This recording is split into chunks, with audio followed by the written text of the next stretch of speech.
In this video, we talk about the fastest and easiest way of multiplying two matrices. Before that, let's revisit the rules of matrix multiplication. Now, any two matrices cannot be multiplied with each other unless they satisfy a particular criteria. The criteria is that the number of columns of the first matrix should be equal to the number of rows of the second matrix. Now, in this case, A is a matrix with m rows and n columns multiplied with B being a matrix with n rows and p columns. So the number of columns of the first matrix, that is n, is equal to the number of rows of the second matrix, that is also n. Then we can multiply these two matrices and we say that these matrices are conformable for multiplication, that is matrix multiplication is possible. Now once matrix multiplication is possible, we follow the criteria to multiply the two matrices and then we can also predict the order of the resultant matrix. Now if we are multiplying these two matrices after matching their criteria, we can say that the order of the resultant matrix would be the number of rows of the first matrix into number of columns of the second matrix. Let's take an example. We have a 2 cross 2 matrix here, 2 rows and 2 columns, so the order is 2 cross 2. And here we have a 2 cross 1 matrix, 2 rows and a single column, so 2 cross 1. Now we can see that the number of columns of this matrix is equal to the number of rows of this matrix. They are equal. So matrix multiplication is possible. And the order of the resultant matrix now would be the number of rows of this matrix into the number of columns of this matrix, that is 2 cross 1, as I have written here.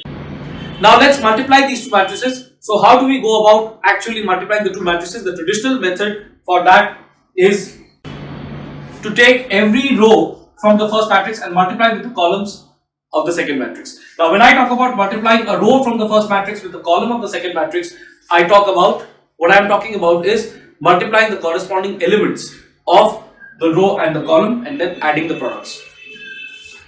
So it would be something like this. The first row of the matrix on the left hand side getting multiplied with the column in the matrix on the right hand side. So the first element of the first row into the first element of this column. So 1 into 1. Then the second element of this row into the second element of this column, 2 into 2, and these products getting added. So since there is a single column in this matrix, so each row of this matrix would get multiplied with this column once. And we already know that the resultant matrix has an order of 2 cross 1.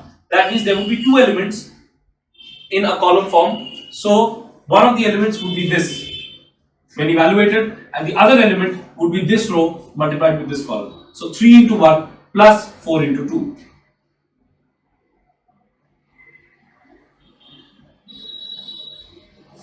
So this would be 1 plus 4, that is 5, and 3 plus 8, that is 11.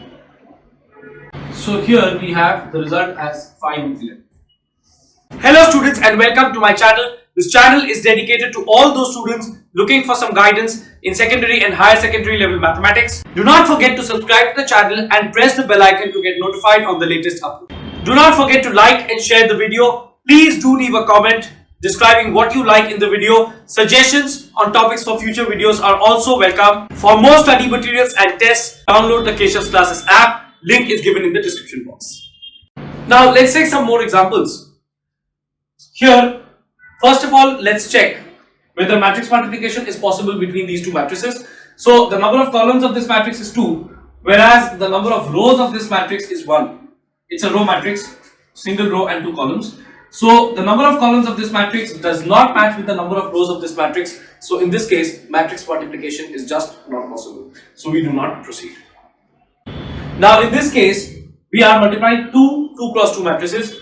The number of columns of the first matrix and the number of rows of the second matrix is equal. So matrix multiplication is possible, that is matrix multiplication is conformable between these two square matrices. Now we just need to follow the procedure. So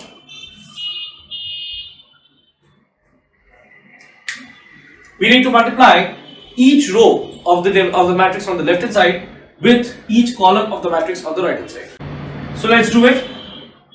Multiplying any row of this matrix with any column of this matrix means multiplying the corresponding elements of the respective row and column and adding the products. So 1 into 5 plus 2 into 7. then this row multiplied with this column. So 1 into 6 plus 2 into 8. Then we have this row to be multiplied with each of the columns of the matrix. So 3 into 5 plus 4 into 7. And this row multiplied with this column now. So 3 into 6 plus 4 into 8.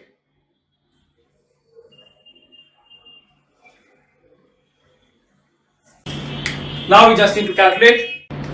So after calculating, we get the final result, which is again a 2 cross 2 matrix, which fits the rule because the resultant matrix should have an order which is equal to the number of rows of the first matrix into the number of columns of the second matrix, both of which are in this case equal to 2.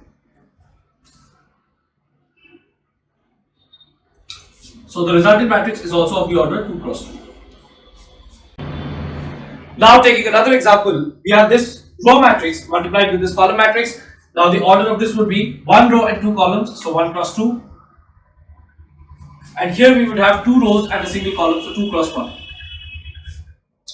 Now we can see that the number of columns of the first matrix matches with the number of rows of the second matrix. Both of them are equal to 2. So matrix multiplication is possible, and the order of the resultant matrix would be the number of rows of this matrix into the number of columns of this matrix, 1 cross 1. That means we would have a single element, singleton matrix as a result. Now let's multiply these two.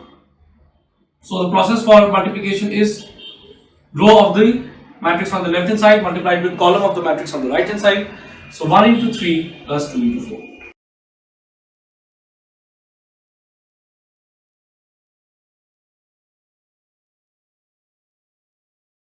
So we have a singleton matrix with a single element. So this is the answer.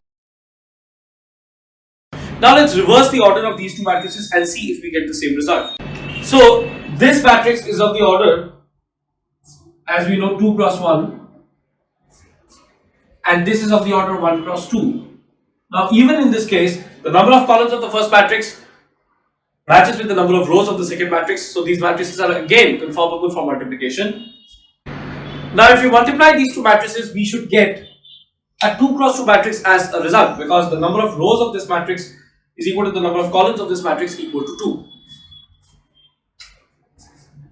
So we get, we would get a 2 cross 2 matrix. The row of the matrix on the left hand side multiplied by the column of the matrix on the right hand side. Now here, the row of the matrix on the left hand side as well as the column of the matrix on the right hand side each contain a single element. So they will just get multiplied. So 3 into 1. Then we have this row multiplied with this column, 3 into 2. Then we have this row multiplied with this column, 4 into 1. Then we have this row multiplied with this column, 4 into 2. So we get 3, 6, 4 and 8. Now it's interesting to note that with the same two matrices, we just reverse the order in which they are getting multiplied and we get completely different results. So in general, unlike numbers, if the order of multiplication in matrices is reversed, we may get a completely different result if the matrices are conformable for multiplication. This is why we say that matrix multiplication is non-commutative.